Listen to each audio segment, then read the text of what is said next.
Good evening students. In the last video we are talking about the two transistor model of SCR. So here we are going to derive the equation for the anode current IA which is flowing from anode to cathode. So as we discussed, the collector current IC1 will be equal to the base current of transistor T2. So IC1 is equal to IB2 and IB1 is equal to IC2, and also the current IK, which is the current which flows in the cathode, can be taken as IK, which is nothing but the sum of the anode current plus the gate current. And as we know, the based on the transistor analysis, we can write the equation for the base current as IB1 is equal to IE1 minus IC1. This is nothing but, we know the equation, the emitter current is equal to the sum of the base current and collector current. This already we have studied for a transistor. For any transistor, the emitter current is equal to sum of base current and collector current. Using that relation, I have written here IB1 is equal to IE1 minus IC1. Also, the collector current we can write it as in terms of alpha as alpha 1 into IE1 plus ICO1. So what is ICO1 is? It is nothing but the current which is due to the minority charge carriers in the transistor during the turn off period. So IC1 is sum of alpha IE1 plus ICO1. That is ICO1 is nothing but the reverse saturation current of the reverse bias junction J2 when the two layers are not present. So by substituting this equation 3, already we have named it as equation 3 here. So this I am going to substitute it equation 1, thereby we will be getting IB1 is equal to IE1 minus alpha 1 IE1 minus ICO1. And here alpha IE1 can be taken as common. So IB1 is equal to 1 minus alpha 1 into IE1 minus ICO1. It is evident that the anode current of the device, it becomes the emitter current of transistor T1. As the anode current flows from the anode towards the emitter, we can write IA is equal to IE1. And we have the relation IB1 is equal to 1 minus alpha 1 of IE1. Instead of IE1, we have written as IA minus ICO1, which is named as equation 4. Similarly, we can write the collector current IC2 in terms of alpha 2. So IC2 is equal to alpha 2 into IE1 plus ICO2. And we know that the cathode current of SCR, it is nothing but equal to the emitter current of T2. This you can observe in the diagram here. The collector current is equal, the cathode current, it is equal to the emitter current of T2. But IK, it can be, but IK is equal to IC2.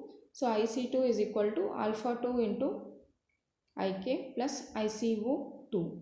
So as the transistors are connected back to back, we have the equation IB1 is equal to IC2. So name it as equation 6. Now let us substitute equation 4 and 5 in equation 6 so that we can calculate what is the IA. So again it is written here, by equating both the equations, we are trying to find out what is the anode current IA. So by simplifying the above equations, we are getting IA as equal to alpha 2 Ig plus ICO1 plus ICO2 divided by 1 minus alpha 1 plus alpha 2.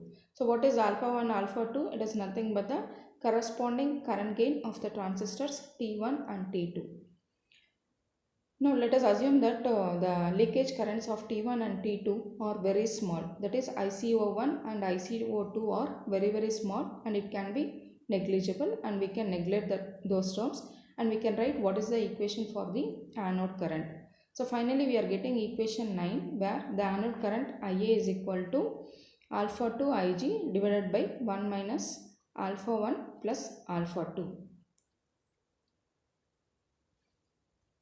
So using this final equation 9, we can analyze that if alpha 1 plus alpha 2 is equal to 1, then it becomes, IA becomes alpha 2 Ig divided by 1 minus 1, then 1 minus 1 it is 0. So finally if alpha 1 plus alpha 2 is equal to 1, we will be getting Ia as infinite. That is we can say that the device suddenly becomes latches into conduction. That is the SCR will be triggered and it will go to conduction state, that is on state, provided alpha 1 plus alpha 2 approaches 1. Finally the maximum charge carriers will flow from anode to the cathode and it approaches to infinity also. So this characteristics we will call it as regenerative action.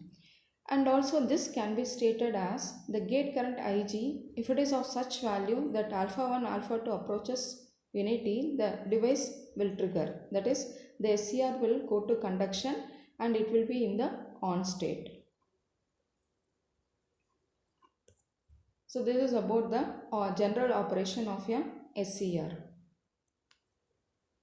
So now we are going to turn off the SCR. So the process of turning off the SCR, will call it as commutation.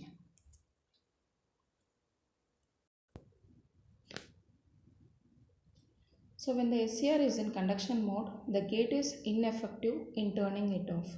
That is, the turn off mechanism will call it as commutation. And this can be achieved in two ways. One is natural commutation and other one is forced commutation. So what is natural commutation? So whatever the source that feeds the current of the anode of SCR is such that it naturally passes through 0. If it naturally passes through 0, then the SCR will be turned off. So this will call it as natural commutation. And what is forced commutation? So in this method of commutation, the current through the SCR is forced to become 0 by passing a current in the opposite direction from an independent circuit. So then the SCR can be turned off. This is named as forced commutation.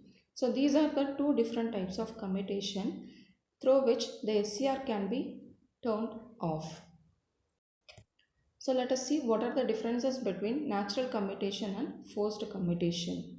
So in natural commutation, the source which is feeding the SCR, it is an AC. Whereas in the case of forced commutation, the source is a DC. And for the natural commutation, external commutating components are not required. Whereas in the case of forced commutation, external commutating components are required.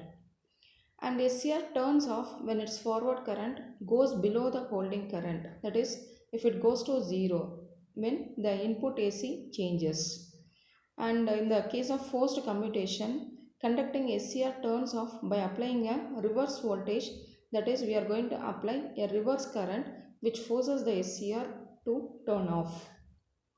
And coming to natural commutation, the cost of commutating circuit is less, whereas for the forced commutation it is more, as the external components are required for forced commutation. And this natural commutation will be using in controlled rectifiers, AC voltage controllers, whereas the forced commutation it is used in choppers and inverters. So in today's class we have learned about what is an SCR and what is the symbol of SCR.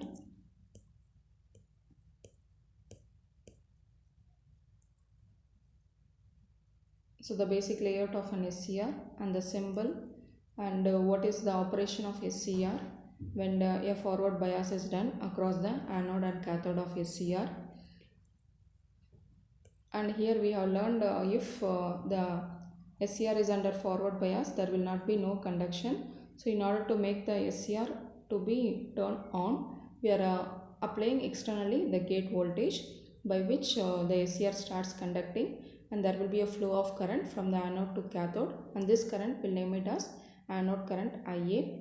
And there will be a regenerative action which is happening inside the transistor, and if we remove the gate current also, the regenerative action cannot be stopped. So once it is turned on, it will keep on conducting. So there will be large amount of current which is flowing from anode to cathode, and the resistance offered by the forward current, it will be of the range of 0.01 to 0.1 ohms.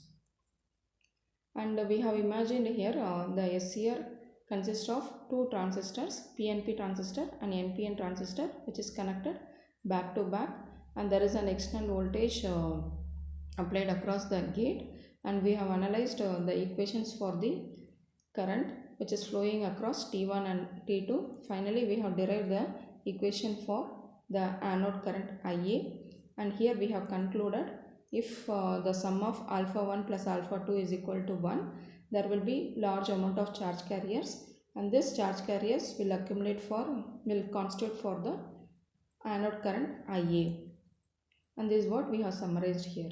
And even though if you remove the gate current also, this regenerative action will take place, and it will make the SCR to be in conduction, that is on state. So once it is in on state, the SCR cannot be turned off.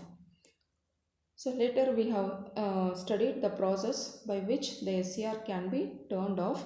This process we named as commutation, and we studied what are the two different types of commutation, natural commutation and forced commutation, and we have learned what is the differences between natural commutation and forced commutation. So this is the end of this class. Okay, thanks for watching. Let us continue in the next video. Thank you.